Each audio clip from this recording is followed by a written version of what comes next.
Alright, so in this video, pag-usapan naman natin yung about sa pag-create ng custom audience. So, importante ito kasi later on gagamitin natin ito. So, sa simula, kapag ikaw ay nagpunta sa iyong Facebook Ads account gamit ang iyong laptop or PC, pumunta ka sa link na ito, facebook.com/ads manager. So, ito yung magiging itsura niya. Wala pa siyang laman. So, I hope na in-apply mo yung mga natutunan mo sa mga nakaraang lesson. No, kung sakaling hindi ka pa nakakapagdagdag ng payment method, so maglagay ka na. So makikita mo yan dito. Bigyan lang kita ng konting. Punta ka lang dito sa settings. Pindutin mo yung settings na yan. And then, mapupunta ka dito. So, pindutin mo tong open payment settings or pwede rin ito, itong payment settings sa gilid. Tapos maglalagay ka ng payment method. So, ito kasing ginagamit ko na account is a backup account para makapagturo din ako sa inyo kung ano yung itsura kapag wala pa, na nagsisimula ka pa lang. So, lalagay mo na lang dito yung information mo. No, make sure tama yan, no? Manila time, Philippine peso. Piliin natin Philippines syempre para tama yung ano niya, yung currency niya at saka tama yung time na ibinibigay niya. Wala yung Philippines. Okay. Mali. So, Philippines, then click mo yung save. Pag na-save mo na yan, hindi na siya nababago eh. So make sure tama yung i-select mo ha. So ngayon dito mo na ilalagay yung ang iyong debit card, credit card, pwedeng PayPal, pwedeng GCash, pwedeng Paymaya. So mga bagong Facebook Ads account meron ng GCash tsaka Paymaya option eh. Hindi ko lang dun sa mga luma. Pero kung sakaling wala, katulad nung naituro ko sa nakaraang lesson, kailangan meron kang mga cards. GCash, Paymaya, Union Bank, yan yung ginagamit ko. Or BPI, ePay, so yan yung ginagamit ko kasi nag-work sila eh. Minsan yung GCash Paymaya hindi siya nagana. So, kailangan kumuha ka ng mga cards na yon para malaman mo kung alin yung mag-work para sa'yo. So, balik tayo dun sa kanina kung nasan tayo. Dito yun sa Ads Manager. So, ganito yung itsura niya. Wala pa siyang kalaman-laman, di ba? Hindi ka pa nakakapagsimula. So, para makapag-create ka ng iyong custom audience, punta ka dito sa left side na to, itong All Tools, nakikita mo. And then, punta ka dito sa Audiences. Click mo yan. And then, mapupunta ka dito. So, may nakalagay dito na create custom audience. Okay, so ang gagawin mo lang dyan is i-click mo yan. And then, ang piliin mo is Facebook page. And then, click mo yung next. And make sure ang isa-select mo na Facebook page ay yung tamang Facebook page. So, sa example na to, ang gagamitin ko is yung Facebook page na ginagamit ko. So, anong purpose nitong custom audience na to? Kung maaalala mo sa previous lesson, itinuro ko yung about sa tatlong types ng market. So, balikan natin yon. Three types of market: cold, warm, and hot. Sa pamamagitan ng custom audience, makukuha natin yung information or yung data ng mga cold, warm, and hot na prospect natin. So actually, ang gagamitan lang natin ng custom audience ay dito lang muna tayo magsimula sa warm market at saka sa hot market. Habang nagsisimula ka pa lang, yan lang muna yung kukunin natin. So ngayon, paano mo makukuha yung data? Nagsisimula ka pa lang, wala ka pang data kasi hindi ka pa nakakapagsimula sa Facebook Ads or kukunti pa lang yung data mo.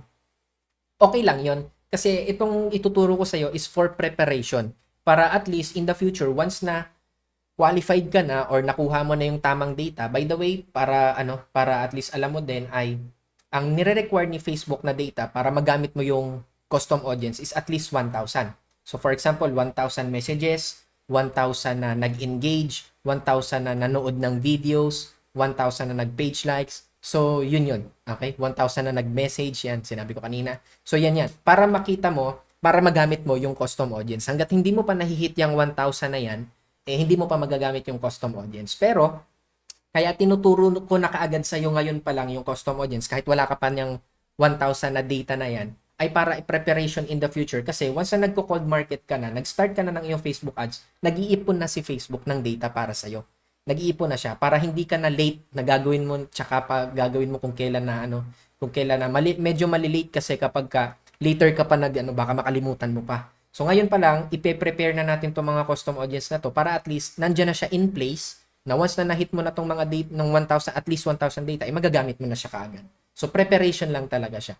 Okay? So, in the future, may mga tuturo pa ako sa iyo sa mga susunod na lesson tungkol dito sa custom audience, pero yung pinaka-basic lang muna yung tuturo ko sa iyo.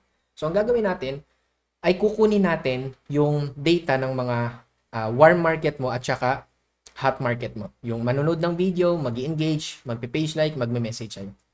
Okay, so balik tayo dito sa custom audience. So, make sure na ang pipiliin mo na Facebook page ay yung tamang Facebook page ha. So, dito sa example na to, yung Facebook page ko yung gagamitin ko. And dito mo mapipili kung ano yung event na gusto mo. So, ano yung mga event na yun? Yung tinuturo ko sa'yo kanina. May nakalagay dito, people who currently like or follow your page. So, meaning ito yung mga tao na nag-like dun sa Facebook page. Everyone who engage. So, meaning lahat ng prospect mo or lahat ng tao na nag-engage dun sa page, nag-like, mababasa mo naman dito eh. Nag-like, nag-comment, nag-react, di ba? Nag-click sa link kung merong mang link, etc. Okay? Anyone who visited your page, hindi na natin gagamitin yan. People who engage with any post or ad, gagamitin natin ito. So, ang pinakagagamitin lang natin dito sa mga ito, sa simula ay tatlo lang muna. Itong everyone who engage, people who engage with any post or ad, and people who sent a message to your page. Para ito yung hot market mo naman. Kasi sila na yung mga nag-message, di ba? So, balikan natin yung lesson kanina. Di ba? Yung mga hot market, nag-message na sa'yo. Warm market, nanood ng video, nag-engage, or nag-page likes. So, ito lang muna yung gamitin natin. So, mag-start tayo dito, everyone who engage with your page. Tapos, ang pipiliin mo na retention is 365 days.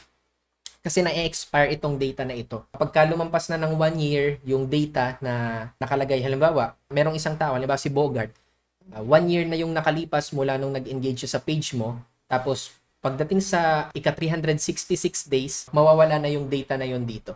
So, policy yun ni Facebook. Ibig sabihin nito, lahat ng nag-engage dito sa online selling by Carl Serrano na page ko, for the past 365 days, kukunin ni Facebook yung data na yun. Okay? So, ang ilalagay mo lang dito sa audience name is engage with page.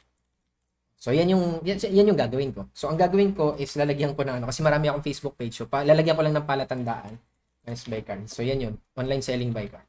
And then, ilagay mo rin dito is 365 days. So, medyo advanced na kasi yung kapag binabago mo to, pero hindi ko natuturo sa'yo kasi advanced na ngayon.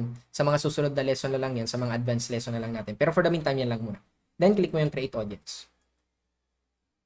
Then, it will take some time bago siya, kasi may lalabas dito eh. Supposedly, may lalabas dyan kung ilan yung mga tao na nag-engage. So, minsan lalabas dyan, 100,000. Depende. Kasi itong page ko na to matanda na rin to eh. Luma na din to. And patuloy akong gumagamit ng ads. So, patuloy siyang kumukuha ng data.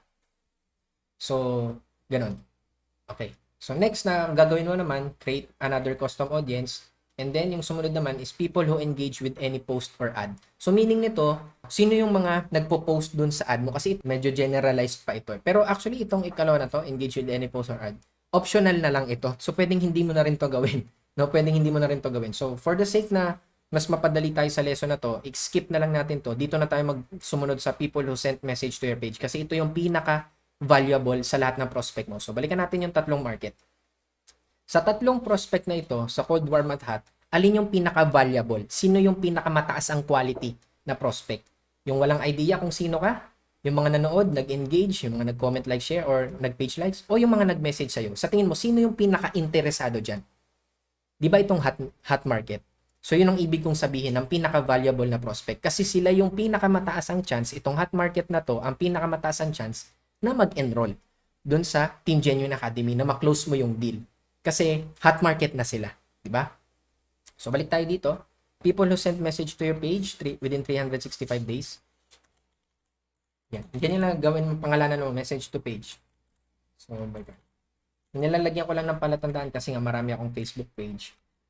So, kung ikaw naman, kung isa pa lang naman yung Facebook page mo kasi nagsisimula ka pa lang, hindi mo na kailangan lagyan ng ganyan. Kahit ganyan na lang.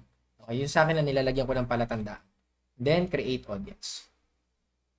So, ikaw bilang pagsimula ka pa lang, baka hindi ready yung nakalagay dito sa'yo.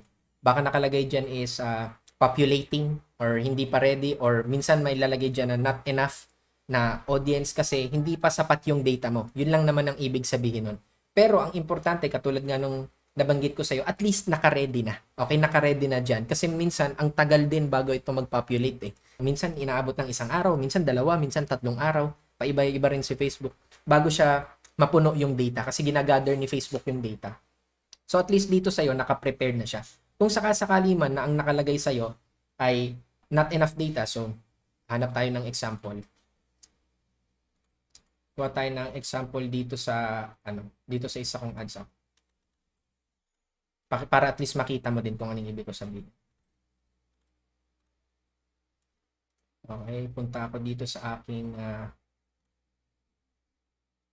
audience. So ito, ang dami na nito, di ba? Kasi ano na yan, matagal ko na itong ginagawa. So minsan meron ka makikita dito na bibigyan lang kita ng example. May makikita ka dito na parang hindi pa ready. Okay, hindi ko alam kung bakit puro ready na to ngayon. Pero minsan may mga makikita ka na hindi ready. May nakalagay populating or not enough data. So kapag ganun, ibig sabihin wala pa. Okay, hindi pa prepared. Hindi mo pa siya magagamit. Kahit gumawa ka ng ads para doon, hindi mo pa siya magagamit. Another way sa pag-create mo ng ito, to, 'di ba? Hot market na tong itong message to page, itong engage is tawag dito, warm market pa lang siya. Another, para makakuha ka pa ng warm market mo is sa video. Okay, click mo lang yung next. So sa simula, baka wala pa sa'yo ditong nakalagay kung anong specific na video. Ang pipiliin mo dito is 50% ha. 50% palagi. Tapos pipili ka ng video. So possible sa'yo, kasi nagsisimula ka pa lang, isang video pa lang makikita mo kung gumagamit ka ng isang video ad. No, yun lang muna yung piliin mo. Okay? It doesn't matter. Dito kasi makikita kung ilan yung 3-second views Ang kino-consider ni Facebook na view is kapag pinanood mo yung video within at least 3 seconds, 1 view na yon para sa kanya. So dito sa akin, marami ng mga views kasi matagal na akong gumagamit ng ads. So for example, to 77,000 views na kasi matagal na yung mga ads na yan.